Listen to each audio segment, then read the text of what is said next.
get started. We're gonna start off with a circle, I would say about the size of a softball. You have a way bigger sheet of paper than I do.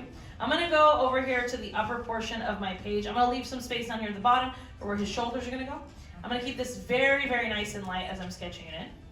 But the best part about a rough sketch is that it's meant to look a little messy, so don't feel like you have to draw a perfect circle in one go.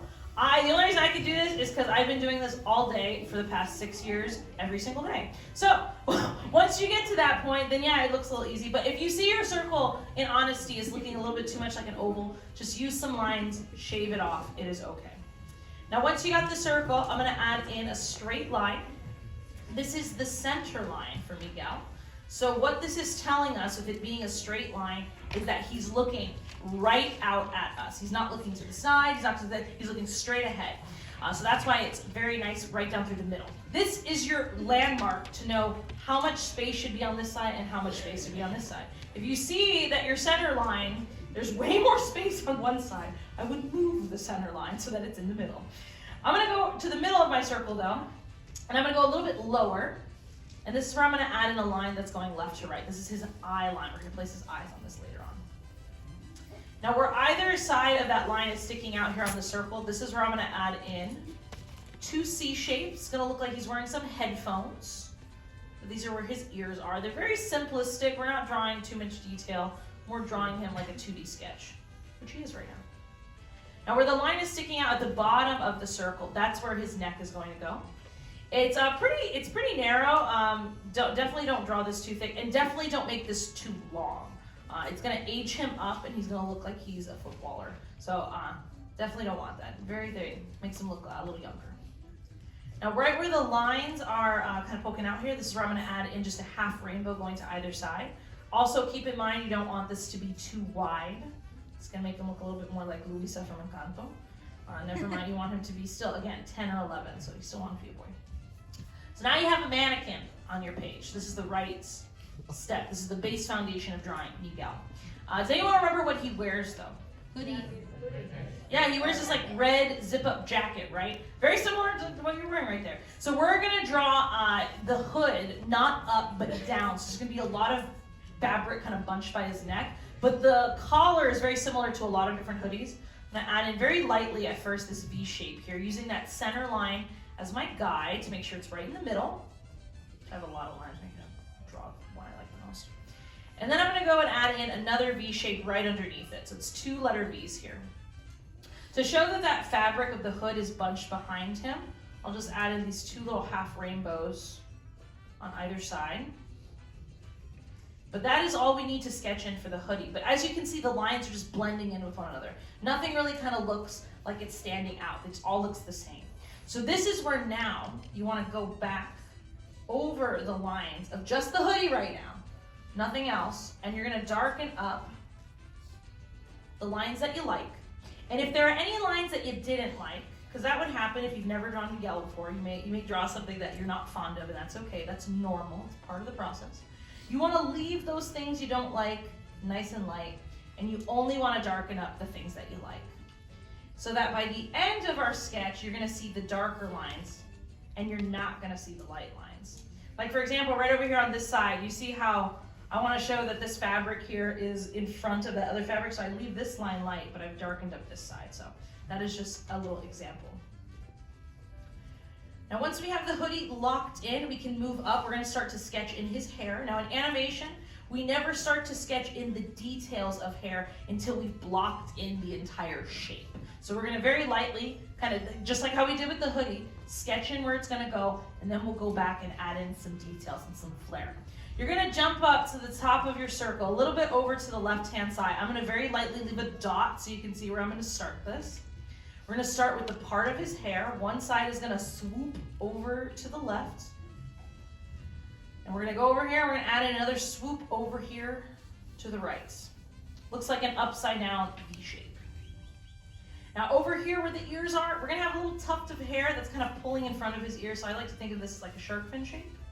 And this is something that's on both sides here.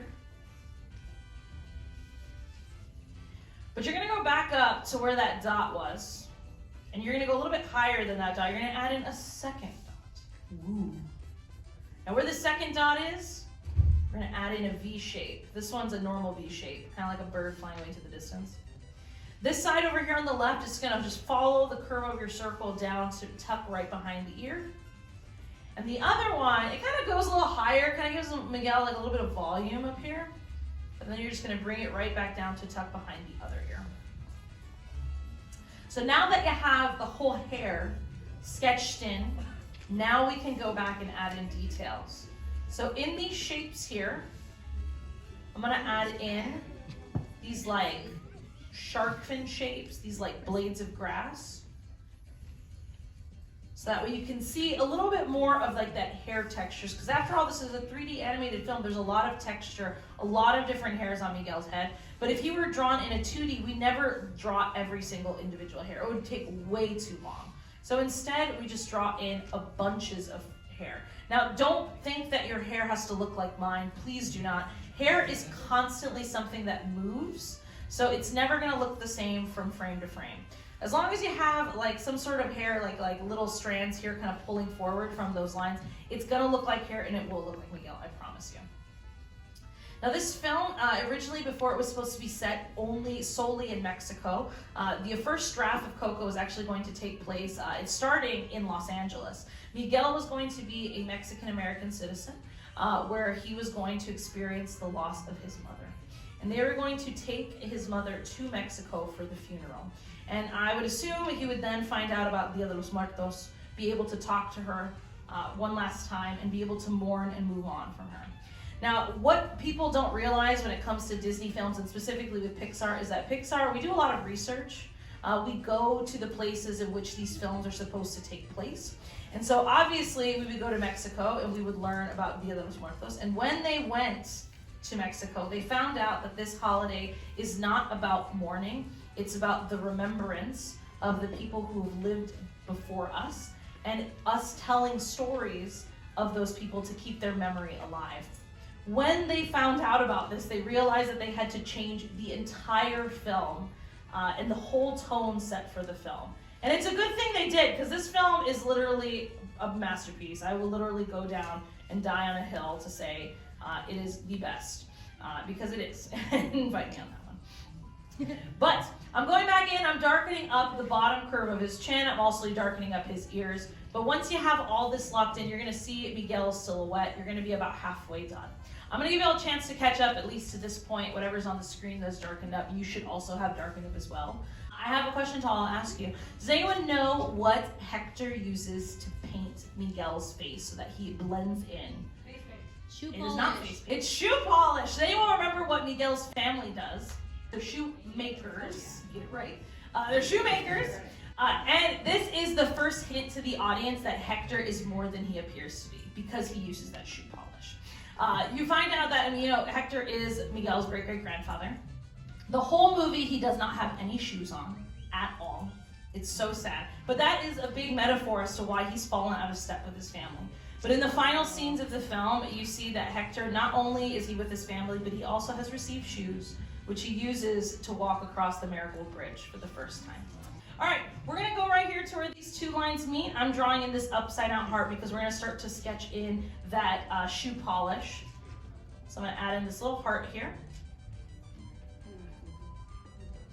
And this is something that we're gonna shade in, so don't worry too much about the shape. If you need to adjust it a little bit more, we're just gonna shade it in. So you can always build around, make it a little bit bigger if you need to. About halfway between the bottom of the nose and the bottom of the chin, we're gonna add in this little line. And halfway for everyone is different, so make sure you're looking at your own sketch for this. But we're gonna add in a U shape going from one side of his face to the other to give him a smile. I'll add in a couple little rainbows here on either end, just to show that he's still got cheeks. He's still a part of the land of the living. And then over on the right side, you'll just add in this little C shape, because what's that? Does anyone know? Yeah, it's his dimple. Remember, only one side, because it's dimple, no dimple. Dimple, no dimple. Go ahead and add in these lines going right across his smile, because this is what helps him to look, again, like he's a part of the land of the dead, even though he's not. Hector also paints these lines down by his neck too to help kind of show that appearance a little bit more. But the final thing we're going to add in for our Miguel are going to be his eyes. Now the line that's going left to right that we use to help us with the ears, that's actually known as the eye line. So that's where we're going to place those lines. I'm gonna go and add in a circle right on top of either side of that center line here. Nice and light at first, just to make sure they're about the same width away from the sides of his face. I'm gonna darken up the top curve of his eye with just a thicker line. This is a trick that a lot of animators will use to help it to look like an eyelid. But as you can tell, he's looking a little spooky. He's not looking like himself. So we're gonna wake him up by drawing in his pupils. Now you can change up the shape of his eyes if you wanna draw in like little hearts, little marigolds, little sugar skulls. It's truly up to you. This is your own artistic flair and preference. I'm gonna keep it pretty simple. I'm just gonna draw in some circles. I'm gonna have him looking out towards all of you by adding in these circles here. And I'm gonna shade in these circles nice and dark. And this is where actually I'm gonna press down a little bit harder than I normally would, just to make sure I get a nice, deep, dark black for these eyes. Because eyes are always the focal point. This is where we connect to our characters. I super connected to this character. His grandmother, one of the scenes where his grandmother takes this guitar and smashes it and says, "Come eat with your family, you'll feel better." I was like, this is PTSD right now. Like, this is too real. For my Latin family, I'm like, oh my God. I'm gonna add in the final bit of shoe polish that covers his eyes. Again, when we're no longer alive, we don't have this area around the eye, so it's like an eye socket. So this is what helps him to really kind of blend in here. I draw these in nice and light because definitely you're gonna have some portion of the hair that's covering this section. So whatever's not covered by the hair, that's what you wanna darken in. So you can see how I kind of pulled through this line through up there, but I just left it nice and light here. And then once you have this locked in, all you have to do is just shade this in, and you are about to be done with your very own rough sketch of Miguel. Of course, you can always add in any other extra little details that you want. I think one thing I like to add in for Miguel, just because I love this holiday and I love this movie, I like to add in just the little patterns around his eye. A lot of the skeletons in the Land of the Dead, they have like these little designs around their eye sockets on their bones, just to help show how well remembered they are. But also I like to add in some papel picado, which is how the film starts off, which is this little punched paper here. Just helps him to look a little bit more festive.